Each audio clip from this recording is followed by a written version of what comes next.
Chapter 2: The Awakening. The river rushed, a relentless torrent cascading down the mountainside, its roar a constant companion to the silence that blanketed the blue mountains. Birdsong filled the air, a symphony of chirps and whistles that echoed through the dense foliage.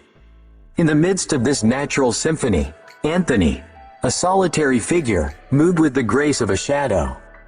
His dreadlocks swayed gently as he navigated the treacherous terrain, the humid air clinging to his skin. He was on his way to a clandestine meeting, a gathering of those who dared to defy the digital overlords. As God's Voice 99, he was the linchpin of this nascent rebellion, the thread that connected the disparate strands of resistance. The weight of responsibility pressed down on him, heavy as the mist that clung to the mountain peaks. He reached his destination, a hidden grotto, its entrance concealed by a waterfall. The air inside was thick with the scent of incense and the murmur of hushed voices. As he entered, all eyes turned towards him. God's voice, a gruff voice, boomed from the shadows. Anthony nodded, his gaze sweeping across the room. Familiar faces: Mama Rose, her eyes gleaming with an ancient aura; Jahmarley, his dreadlocks swaying like serpents; Kadi, her skin the color of rich mahogany, her eyes filled with a quiet intensity. And then there were new faces, strangers whose eyes held a flicker of defiance, a yearning for freedom. "The time has come," Jahmarley intoned, his voice a low rumble. "The seeds of resistance are sown. Now, we must cultivate them." Anthony felt a surge of energy, a spark of hope igniting within him. The rebellion was growing, stronger, more organized. He knew that the road ahead would be fraught with peril, but he also knew that they were not alone.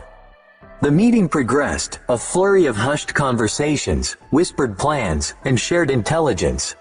Anthony, drawing upon his growing network, presented his findings: patterns in Project NERA's surveillance, vulnerabilities in their systems, and potential avenues for resistance. The room buzzed with excitement, a sense of shared purpose energizing the atmosphere. They were no longer just individuals fighting for their own survival.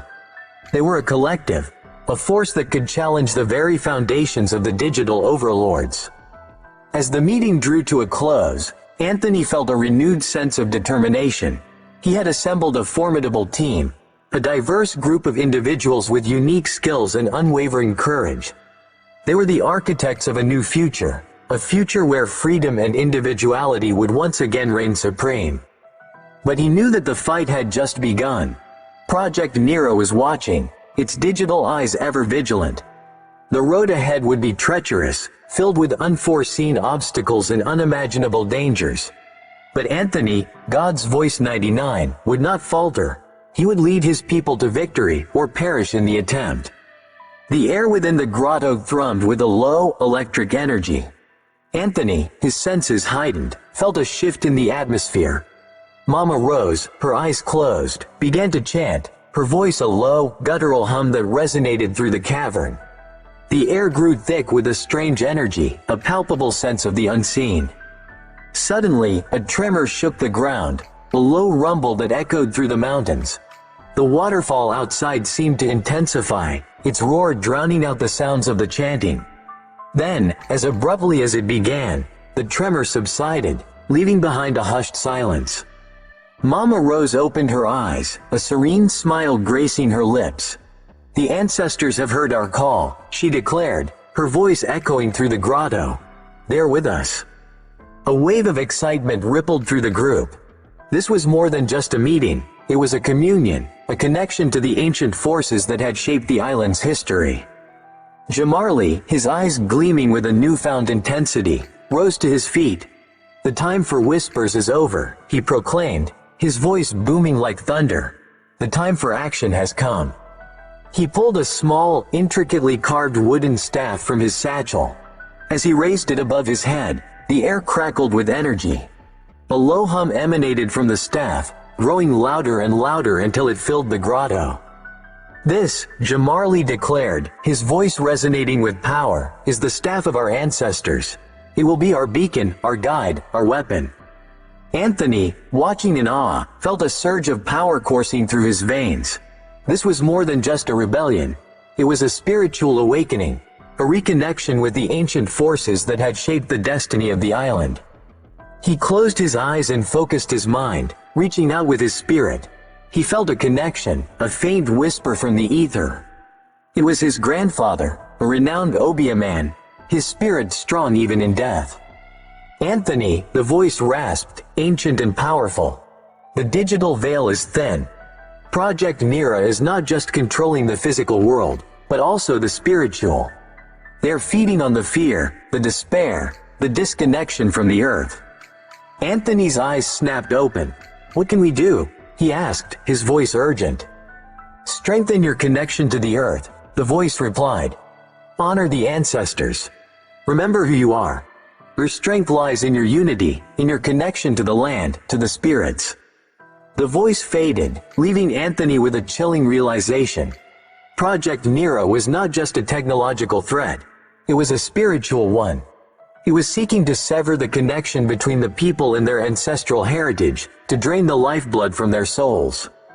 He looked at his companions, their faces illuminated by the flickering flames.